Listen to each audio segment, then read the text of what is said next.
निंदा कर तल मत मरजो, मरजो घर का पूत। निंदा कर तल मत मरजो, मरजो घर का पूत। औरन को पावन करे, आपे सर्वे भूत भाई, आपे सर्जे भूत। निंदक ने रे राखिए, अंगन फूटी बंधाय।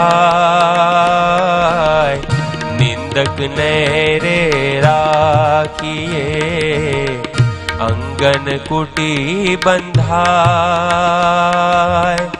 बिना साबुन पानी बिना, निर्मल करे शोभाय।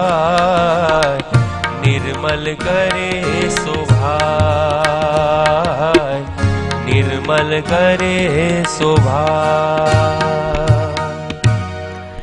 શું કહે છે કવિ? નિંદા કરતલ મત મરજો, મરજો ઘર કા પૂત. મારા ઘરનો દીકરો મારો જણ્યો એ ભલે મરી જાય, પણ મારી નિંદા કરનારો ક્યારે મરવો જોઈએ નહીં. કેમ? તો કે બહુ મોટો ઉપકાર કરનારો છે. કઈ રીતે? તો કે ઓરન કુ પાવન કરે. નિંદા કરનાર વ્યક્તિ એ તો વગર પગારે જીભ વડે ચાટી ચાટી અને આપણા બધાય દોષોને દૂર કરીને આપણને પાવન કરે છે, આપણને શુદ્ધ કરે છે. પણ એ પોતાને શું લાભ થાય? તો કે આપે સર્જે ભૂત. ઈ પછી મરીને ભૂત થાશે, પણ આપણને તો ચોખ્ખા કરે છે ને એમ. હવે આ ભાવને આપણા ઉપર લેવાનો કે જો આપણે કોઈની નિંદા કરશું તો શું થશે? આપણે જેની નિંદા કરી છીએ એ વ્યક્તિનું વગર પગારે આપણે બધાએ દોષોને જીભ વડે ચાટી ચાટીને એને શુદ્ધ કરી. એ વ્યક્તિ શુદ્ધ થઈ જશે, એને કાંઈ વાંધો નથી. અને તમે પ્રેક્ટિકલી વિચારો, આપણે નવરા બેઠા બેઠા જેની નિંદા કરી એને શું દોષ, એને શું નુકસાન જાય? કંઈ જ નહીં જાય. ઈ હમુઠો શુદ્ધ થતો જશે. એમ કહેવાય કે જેટલી આપણે એની નિંદા કરશું એટલા દોષો એના બધાએ નીકળતા જશે ને એ દોષો કેનામાં આવશે? આપણામાં આવશે. આપણે પછી મરીને ભૂત થવું પડશે ને એ વ્યક્તિ શુદ્ધ થઈ જશે. એટલા માટે ક્યારેય કોઈની નિંદા કરવી નહીં. નિંદક નૈરે રાખીએ, અંગન કૂટી બંધાય. અરે કોઈ આપણો નિંદક મળી જાય ને એને તો પ્રેમથી ઘરમાં લઈ આવો ને ઘરની અંદર આંગણામાં ઝૂંપડી બાંધીને રાખો કે ભાઈ તું અહીંયા કને રે, હું તને 3 ટાઈમ ખાવા પીવા માટે આપીશ અને તું મન મૂકીને મારી નિંદા કર. કેમ? તો કે નિંદક તો એવો છે, બિના સાબુન પાણી બિના નિર્મલ કરે સો ભાઈ.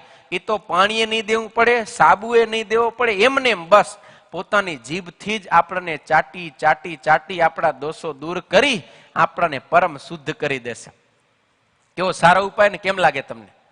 આપણી નિંદા કરનારાને ગોતો અને એને પોષો, ઈ આપણી નિંદા કરશે ને આપણે શુદ્ધ થઈ જશું. આમ અંતરમાં એટલા બધા દોષો છે કે વ્રત જપ તપ નિયમ ધર્મનું પાલન કરી કરીને તો કીધી આપણે દોષોને દૂર કરશું, પણ એક નિંદક હશે ને આપણો, ઈ આપણા બધા દોષોને દૂર કરી નાખશે. પણ ઈ દ્રષ્ટિ જ્યારે આપણે વિચારી ત્યારે આપણે બરોબર, પણ ઈ નિંદક જ્યારે આપણે બની જાય તેથી તો આપણી પથારી ફરી જાય. હે એટલે ક્યારેય કોઈની નિંદા આપણે કરવી નહીં.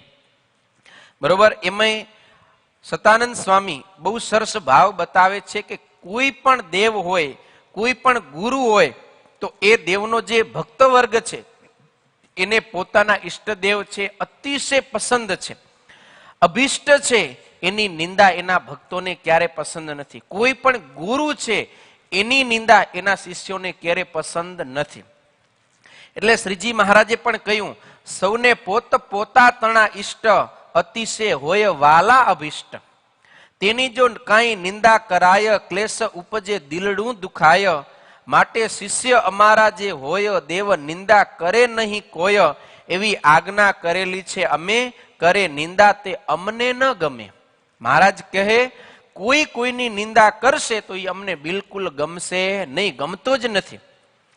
મહારાજ ક્યારે કોઈની નબળી વાત ન સાંભળતા ને મહારાજે તો વચનો કીધું અમે કઈ રાખ્યું છે, કોઈનાથી કઈ ધર્મ નિયમમાં વર્તવામાં ચૂક થઈ જાય ને તોય અમારી આગળ આવીને તમારે કેવું નહીં અમને. કે ઓલો ફલાણો આમ કરે છે ને ઓણે આમ કર્યો ને ઓણે તેમ કર્યો. એવી નવરી લપ અમારી આગળ આવીને કોઈને કેવી નહીં. મહારાજને બિલકુલ પસંદ નતું. અને આપણે તો મંદિરમાં સિંહાસનમાં ઠાકોરજી આગળ ઉભા ઉભા જવા દી.